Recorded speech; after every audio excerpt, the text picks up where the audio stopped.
అసలు వాళ్ళు ఆకలేసి అరిచారో నా కోసం అరిచారో కూడా అర్థం కాని సిచ్యువేషన్లో ఉన్నాను. ఫస్ట్ టైం మైక్ మన దాకా రావడం అంటే ఆల్మోస్ట్ తిరుపతి వెంకటేశ్వర స్వామిని చూసినంత ఆనందంగా ఉంది నాకు. సీరియస్, నేను జబర్దస్త్ స్టేజ్ మీదకి రావడానికి కూడా చాలా తక్కువ టైం పట్టింది, కానీ ఈరోజు ఈ స్టేజ్ మీదకి రావడానికి నిజంగా చాలా ఎక్కువ టైం పట్టింది. ఒక టైంలో ఇలా అందరూ మాట్లాడుకుంటూ పోతే ఆగస్టు 9th వచ్చేస్తుందేమో అని సందేహం కూడా వచ్చింది. చిన్న సందేహం కూడా వచ్చింది నాకు నిజంగా. అసలు బేసిక్గా ఈ ఈవెంట్కి నేను ఇంకా కొంచెం ముందే రావాలి. దారిలోనే ఈ ఈవెంట్ చూసుకుంటూ వస్తున్నా, ఈలోపు వాడెవడో సుమగారికి లవ్ యూ చెప్పాడు. మాదాపూర్ వెళ్ళాల్సిన వాడిని అటు మణికొండ వెళ్ళి తిరిగి మళ్ళీ రివర్స్ అయ్యి వచ్చారు. ఎందుకంటే రాజీవ్ కనకాల గారే ధైర్యం చేయరు సుమగారికి చెప్పడానికి, అలాంటిది అతను ధైర్యం చేశాడు. అది సీరియస్గా సాహసం అనే చెప్పాలి అది. ఓకే, ఈ సినిమా నువ్వా వద్దు చాలు, మళ్ళీ చెప్తావేంటి? ఓకే, ఈ సినిమాలో నేను చేయలేదు. ఈరోజు ఈ ఫంక్షన్కి రావడానికి ఒకే ఒక్క రీజన్, మా నాగబాబు గారు అమ్మాయి ప్రొడ్యూస్ చేసింది కాబట్టి ఈరోజు ఇక్కడికి రావడం జరిగింది అంతే. అంటే ఆయన తన తమ్ముడు కళ్యాణ్ గారి గురించి తప్ప తన గురించి ఏమాత్రం ఆలోచించుకోకుండా నిస్వార్థంగా పనిచేసి తన తమ్ముడు సక్సెస్లో ఆయన కూడా భాగమైన మా నాగబాబు గారు అమ్మాయి ప్రొడ్యూసర్గా చేశారు కాబట్టి ఈరోజు ఇక్కడికి రావడం జరిగింది. అంటే మెగా ఫ్యామిలీ అనగానే వాళ్ళని చూస్తే చాలు అనే ఫీల్ ఉన్న మాలాంటి చిన్న చిన్న ఆర్టిస్టులకి నాగబాబు గారు మా అమ్మలందరినీ దగ్గర కూర్చోబెట్టుకొని ఆయన చేతులతో అన్నం కలిపి తినిపించిన రోజులు ఉన్నాయి. అలాంటి మా నాగబాబు గారు అమ్మాయి ప్రొడ్యూసర్గా చేసింది కాబట్టి ఈరోజు ఇక్కడికి రావడం జరిగింది. వాళ్ళ అన్నదమ్ముల గురించి ఎవరైనా తప్పుగా మాట్లాడితే ఆయన అడ్డుగా నిలబడి నన్నేమైనా అనండి కానీ నా అన్నదమ్ముల జోలికి మాత్రం రావద్దని ఒక గోడలాగా నిలబడి ఎప్పుడు వాళ్ళని కాపాడుకుంటూ వస్తున్న మా నాగబాబు గారు అమ్మాయి ప్రొడ్యూసర్గా చేసింది కాబట్టే ఈరోజు ఇక్కడికి రావడం జరిగింది. అంటే ఎప్పుడు అన్నయ్య మంచితనం, తమ్ముడు మంచితనం ఇవే మాట్లాడుకుంటూ ఉంటాం, కానీ వాళ్ళని మాకు ఇంత దగ్గరగా చేసిన మా నాగబాబు గారి మంచితనం కూడా మీ అందరికీ తెలియాలి, అందుకే ఈరోజు ఇది చెప్తున్నాను అనమాట. ఇంకా మీ అందరికీ తెలుసు, నిహారిక గారు ఇప్పుడు కాదు, ఒక 10 years బ్యాక్ మీకు ఒక స్కిట్ చేశారు, డి వర్సెస్ జబర్దస్త్ అని. అందులో నాగబాబు గారి క్యారెక్టర్ చేశారు నిహారిక గారు. ఆ స్కిట్ నేనే రాశాను. ఫస్ట్ టైం ఒక టైమింగ్ అంటే ఎలా ఉండాలి, ఒక పంచ్ టైమింగ్ వేసేటప్పుడు ఆ మాడ్యులేషన్ ఎలా ఉండాలి, ఇవన్నీ కూడా నాకు ఒక రకంగా అలవాటైంది కూడా నిహారిక గారి టైమింగ్ చూసే. నాకు ఆ రోజు నేను స్కిట్ రాసినప్పుడు ఆ విధంగా నిహారిక గారు అప్పటి నుంచి నాకు పరిచయం అనమాట.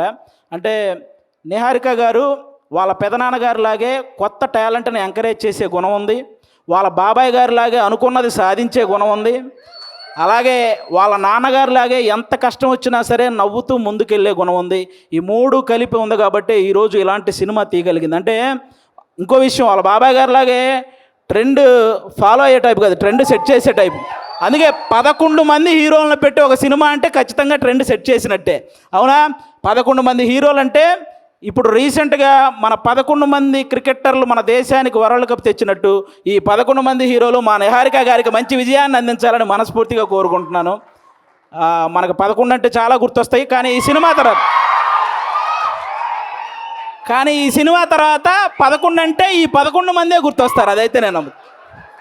అదైతే నేను నమ్ముతున్నాను. కాబట్టి అంటే ప్రతి ఊర్లో ఒక కమిటీ ఉంటుంది, ఆ కమిటీలో కుర్రాళ్ళు ఉంటారు. బేసిక్గా సమస్యను క్రియేట్ చేసేది వాళ్ళే, సమస్యను సాల్వ్ చేసేది వాళ్ళే, అలాంటి కుర్రాళ్ళు అనమాట. అలా ప్రతి ఊర్లో ఉంటారు కాబట్టి ఈ కమిటీ కుర్రాళ్ళంతా మీరంతా ఒక్కసారి మీ ఊరోళ్ళందరికీ కూడా ఈ కమిటీ కుర్రాళ్ళు సినిమా చూపించాలని మనస్ఫూర్తిగా కోరుకుంటున్నాను. ఎందుకంటే ట్రైలర్ చూస్తే అర్థమవుతుంది, మీరందరూ ఈ సినిమా చూసినప్పుడు మేము కూడా ఇలా చేసేవాళ్ళం కదా అని గుర్తు చేసే క్యారెక్టర్లు ఉన్నాయి, మేము ఇలా ఎందుకు చేసాం అని ఆలోచింపజేసే క్యారెక్టర్లు ఉన్నాయి, ఇక నుంచి ఇలా చేద్దాం అని అనుసరించే క్యారెక్టర్లు కూడా ఉన్నాయి అనిపిస్తుంది ఈ సినిమాలో. కాబట్టి మీరందరూ కూడా ఈ కమిటీ కుర్రాళ్ళ సినిమా, మీ ఊర్లో ఉన్న కమిటీ కుర్రాళ్ళందరూ ప్రతి ఊరు వాళ్ళని తీసుకెళ్ళి ఈ సినిమా చూడాలని మనస్ఫూర్తిగా కోరుకుంటున్నాను.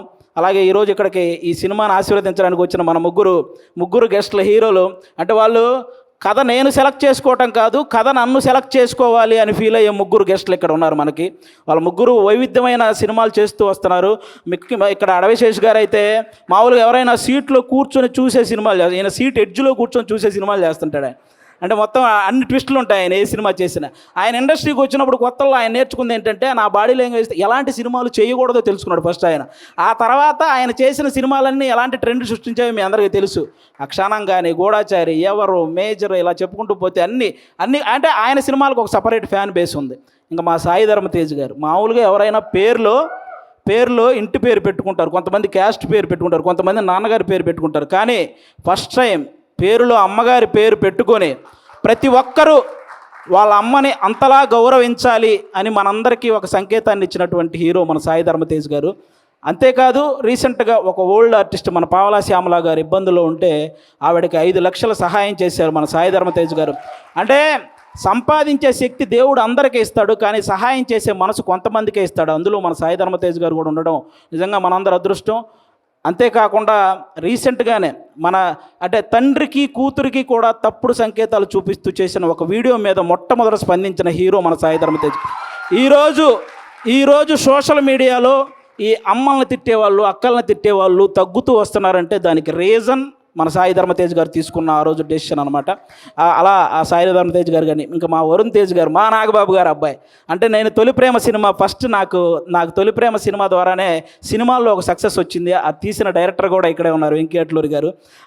అంటే ఆయన కూడా మెగా ఫ్యామిలీ నుంచి వచ్చిన ఒక హీరో అన్న గర్వం ఎక్కడా ఉండదు మా వరుణ్ తేజ్ గారికి.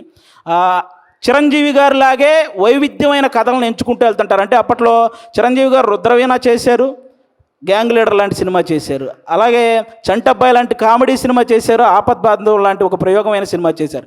అలాగే మా వరుణ్ తేజ్ గారు కూడా తొలి ప్రేమ లాంటి లవర్ బాయ్ క్యారెక్టర్ చేశారు, ఫిదా లాంటి పక్కింటి అబ్బాయి లాంటి క్యారెక్టర్ చేశారు, అంతరిక్షం లాంటి ప్రయోగం చేశారు, గద్దలకొండ గణేష్ లాంటి మాసు చేశారు, F2 లాంటి ఫన్. అంటే ఒక డైరెక్టర్కి ఛాలెంజ్, నేను ఏదైనా చేయగలను, మీరు ఎలాంటి సబ్జెక్ట్తో వచ్చినా చేయగలను అనే హీరోగా మా వరుణ్ తేజ్ గారు తయారవుతున్నారు. కాబట్టి ఇలాంటి గెస్టులు ఈరోజు మన దగ్గరికి రావడం నిజంగా మీ సినిమాకి, అలాగే ముఖ్యంగా ఇక్కడ ఈరోజు ఎవరైతే కుర్రాళ్ళు ఉన్నారో మొత్తం, నేను బేసిక్గా ఇక్కడ ఎవరో కొత్త కుర్రాళ్ళు అన్నారు, కానీ వాళ్ళు స్టేజ్ మీద మాట్లాడింది, ట్రైలర్లో చేసింది చూస్తే ఈ ముందున్న వాళ్ళందరూ కొత్త కుర్రాళ్ళు అనిపించింది నాకు.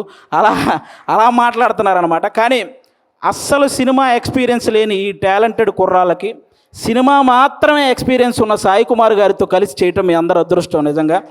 కాబట్టి మీ అందరికీ once again all the best.